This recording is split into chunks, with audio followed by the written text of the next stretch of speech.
Very good. Well, good morning, everybody, and thank you for having me here. Thanks to Hanyang University for the opportunity to speak, and I hope you're all doing well. I hope everybody's healthy. It's morning over there. It's nighttime here. That's why I'm dressed for nighttime. Ready to go out? No, not really. Not on a Tuesday night. But the full title of this talk would be Innovation and Business Opportunities in the Time of the COVID-19 Pandemic. That's a very long title to fit into one slide. So I've summarized it into innovation strategies. And I'm going to speak about strategies and tools. I'm going to talk about trends. And also, this applies whether you are a startup founder or you work in a, let's call it a traditional company. Really, the skills are all the same. So let me do a quick introduction about myself. So I was born in San Juan, Puerto Rico, beautiful island, and I live in Boston. And I studied at MIT. I have an engineering degree in mechanical engineering from MIT. I have a master's degree from Boston College. And my career has focused on energy efficiency, innovation, and sustainability primarily. And I have been involved in projects throughout the Americas, North, Central, South America, the Caribbean, as well as Europe, and more recently Asia as well. Some of my hobbies include music, meditation, taekwondo. I have a black belt in taekwondo. It's one of the most fun things I've ever done. And you can see there a few photographs of me doing certain things. So for example, I've been working with the team at Lighthouse for about a year and a half now, and joining them in various webinars, workshops. I was in Korea last year 2 times. You can see a picture there with me sitting in a strange looking ball, and that is a prototype that we put together in my previous position in Osram, which is a German company, where we were looking to simulate how to stimulate people using light. And actually probably not far from that chair was where I met the team from Lighthouse when they visited Boston. There over there, I'm playing the guitar. I'm in the middle of something. I think maybe you see a theme in the type of colors that I like. So let's get started. So there are many tools available, but we're going to talk about some of those tools. But first, before you do anything, you really have to ask yourself many questions, and these are three important questions you should ask yourself. I would say number one would be why. Why are you doing what you are doing? Why are you entering into this venture, into this company? Now, this applies whether you're doing a startup job or you're working in a company, a large company, small company. It doesn't matter. Why are you doing this? It's really important to get a meaning for what you're doing. And also, if you're in a team, for the team to ask why. This is a big concept in design thinking. It's always ask why first. That's the first thing you ask. Next, I would say the question you have to ask yourself is, are you solving a problem? If you're not solving a problem, chances are your product, service, company, it's not really helping anybody. I mean, maybe helping somebody, but if there's not problems that need to be solved, that's where you can create tremendous value. And also central to any business venture is, who is your customer? Who is your desired employer? Who is your company's customer?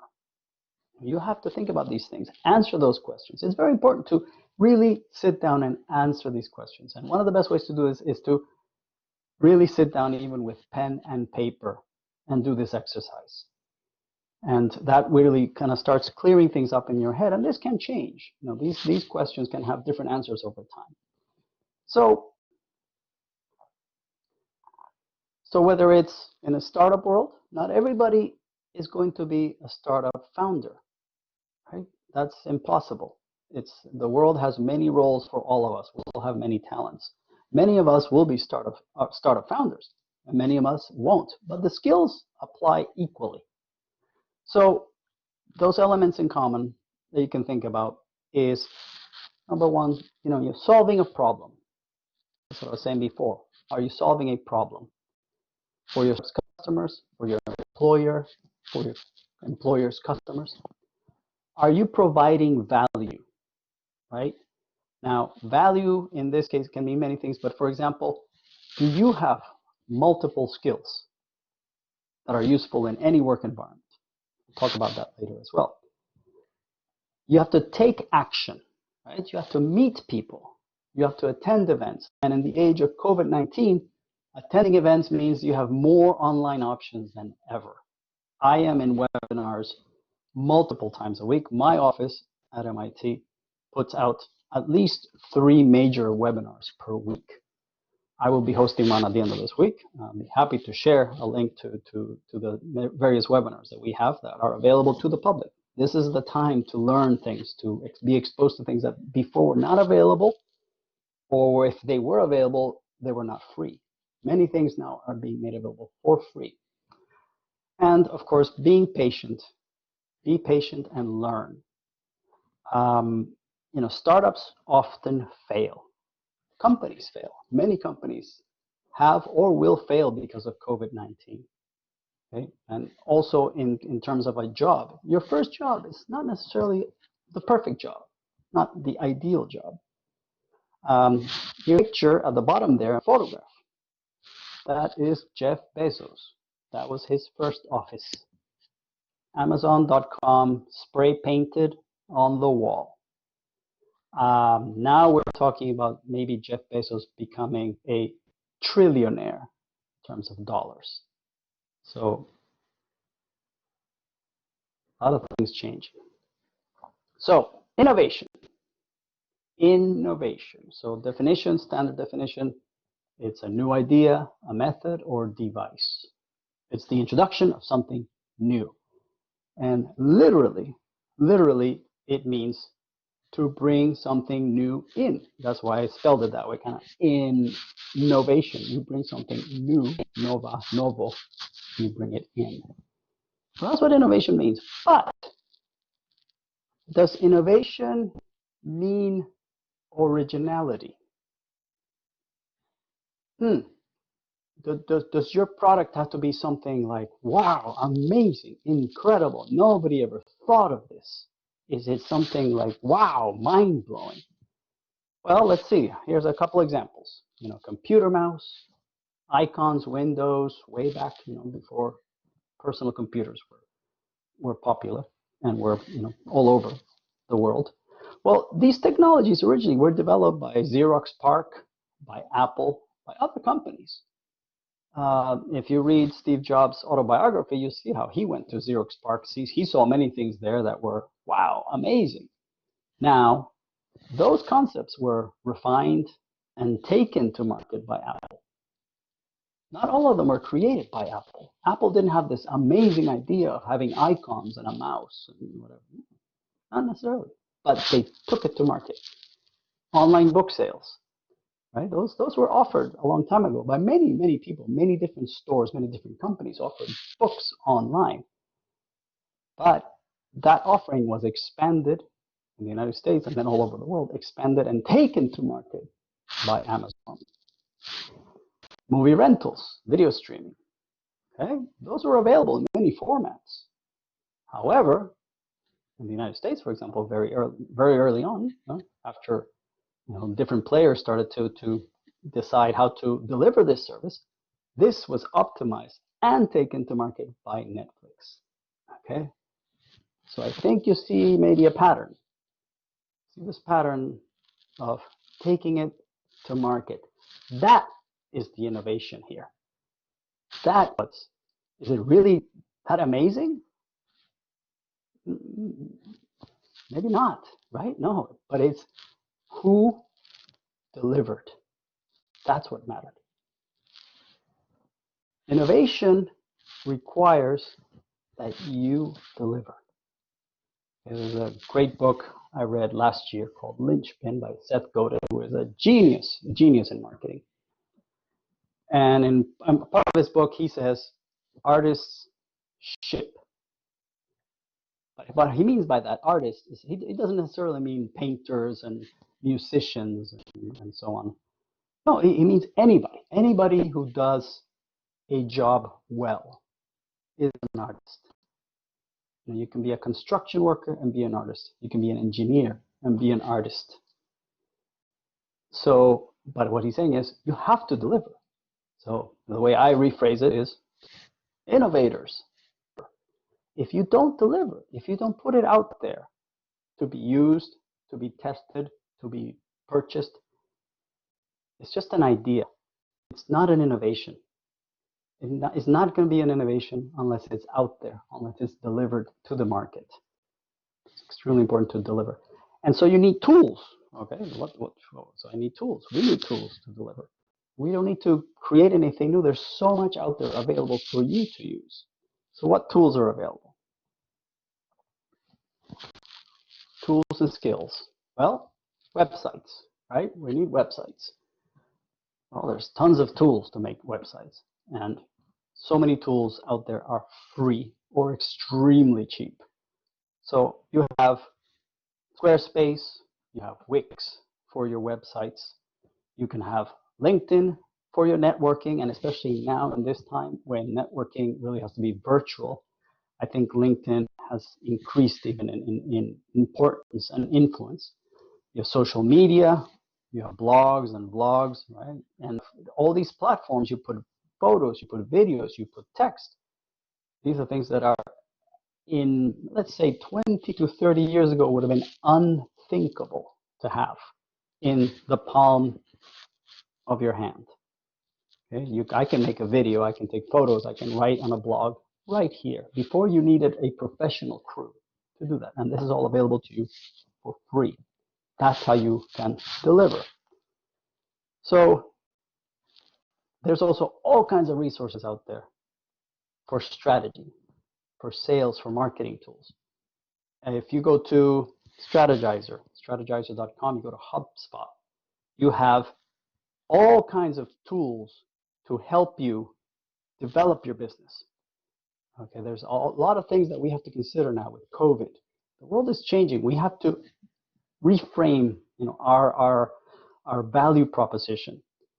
If I shared an article with my friends at Lighthouse recently, which said the advice for startups was, if you have not changed your business plan in the last 30 days, you are already falling behind because things are changing so fast.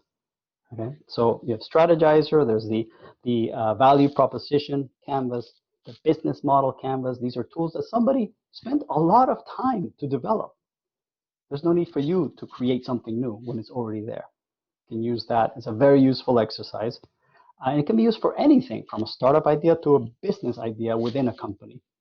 And then HubSpot has all kinds of tools available for you to define your customer persona. I mean, it says it right there in my little slides. It's free tools, tons of free tools. So what are some opportunities out there right now? Well, so we have a situation where the availability of online tools and training have expanded, as I mentioned. There's webinars for just about everything we can think of. All kinds of entities, universities are producing material for the public to help during this pandemic. So, this is the time to learn new skills in order to increase your value. And then, because you're online, because there's such a strong online presence, expand your online business networking. Okay, LinkedIn. Build up your profile. Make comments. Connect to people. Connect to companies. Follow companies that are of interest to you.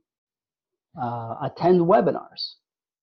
Like I mentioned, my office puts out at least 2 to 3 webinars a week with some of the world's leading experts in various areas. participate in hackathons. It was a great hackathon just this last weekend in Korea that I was aware of. And it was sponsored by a couple of companies, including Maersk, which is a Danish company. And we have to realize now that remote work is what's normal. That's the norm now. Remote work is normal.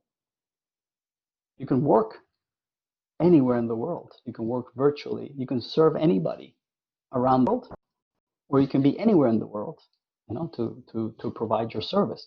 And it's no longer considered a little bit strange, okay, working remotely all the time. Oh, no, now everybody's doing it. And there's one interesting, I think, extremely unique attribute that applies to Korea. Korea's visibility and prestige has increased during the pandemic. Okay, the way Korea has dealt with COVID-19 has shown other countries how to do it. Okay, much better than many other countries, including the United States. So your value, if you happen to be Korean, I am not, but many of you, I assume most of the people in the room are Korean. That means your value has increased. You are representing almost a brand, right? A brand that is actually very good right now. And so let's see. We have COVID-19, companies that have struggled. Here's some examples. These charts are all charts of valuation in the stock market since the beginning of the year, since January of this year. There's three big companies here. Macy's, which is a retail, like a big store, clothing, shoes, jewelry, everything else. Stock market just dropping. Carnival Cruise Lines, same thing. Shell, fossil fuels. Here's a startup, corporate travel startup in Boston that had to lay off about 30% of its employees. What's common among all these? Well, these are traditional industries or services that have been slow to change. People don't shop the way they used to shop. Carnivals have had all kinds of problems with viruses for a long time. COVID was just the latest. Fossil fuels, that's an unsustainable business. There's nothing new there. Lola, which is a startup, doing a very good job, but it was involved in a traditional industry, corporate travel. Is it really, is there innovation there? Oh, I'm sure there is to some extent, but it's a relatively traditional business. Now, companies that have done well, Beyond Foods, plant-based protein. Home Depot is a hardware store. Moderna, who's developing a vaccine using kind of new methods, who's really taking a new approach to how you develop a vaccine. BioBot, Kinza is a connected thermometer. BioBot measures viruses, bacteria in sewage, okay? And they've been able to track the COVID spread by looking at sewage. There's no privacy issues. You just go in the street and you take some samples and you measure the number of viruses in there. And what's common with all these companies? Well, they're all using forward-leaning trends. They're all leveraging IoT, data analytics. In the case of Beyond Foods, it's a low carbon footprint product, kind of a sustainable product. In the case of Home Depot, which is a hardware store, everybody needs to fix their house. Everybody needs to build things up, especially after COVID. People will be kind of buying things for their homes, fixing their gardens, and so on and so forth. So that's kind of almost like it's an indispensable business. You have to have it. And so here's a quick checklist. And it's a checklist of activities. These are very simple activities. Like I said at the beginning, we're going to talk about tools. And the tools here, this checklist is like a set of tools. Again, something you can do. Everybody here can do each one of these. And let me just run through these. First one may not seem the most obvious. Meditate, exercise, read. So the top performance in the world, from hedge fund managers to musicians, artists, athletes, they all do these things. Why wouldn't you? Why? What's so special about this? Well, it's extremely helpful. It's extremely valuable. Reflect and answer the basic questions. The questions I put at the beginning. Why are you doing this? Are you solving a problem? Who's your customer? Answer those questions. Do these. These are very simple exercises to do. Download and fill out a value proposition canvas and a business model canvas and fill them out. Those are available for free. And explore sales and marketing tools. Right? You can go to HubSpot. That's one example. You can go to YouTube and look up videos on how to fill these out. You can even get a tutorial for that. Build a website. Right? Any website. Like, build a website. You can build a website about your dog if you want to. It's just the exercise of building a website. What does this do? It makes you aware of what it takes to build a website. It builds value. It builds a skill, a new skill that maybe you didn't have before. Every new skill you have is valuable. Fill in your LinkedIn and build connections. And here's one tip to build connections, is to make thoughtful comments when you respond to a LinkedIn post. Okay, so don't just like hit the like button and that's it. No. Make a comment, a thoughtful comment. And if you say, well, I don't speak English that well, that's okay.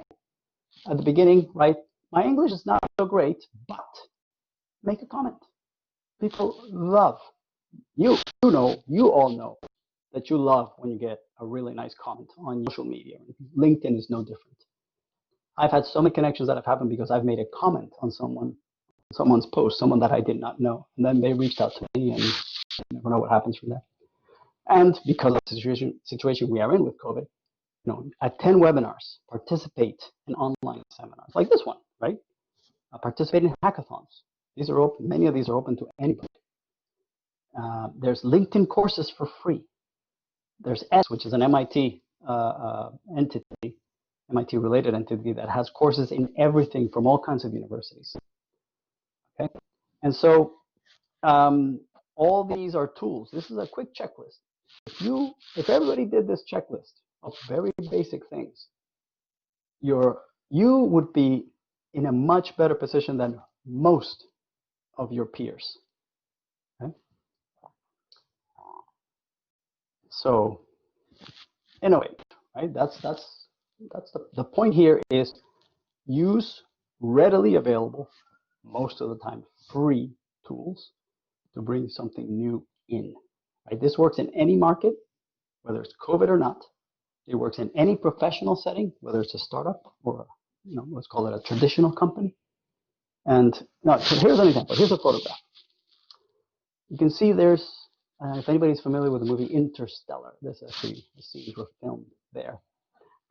There's a little orange dot in the middle of that picture. So I knew that if I was wearing your typical black jacket and black sweater and gray this and gray that, and if I took a picture, nobody would see me. So I brought something new in, something that I knew would work because it was not there before. There was no orange in that glacier, except for me. Okay. So with that, all right.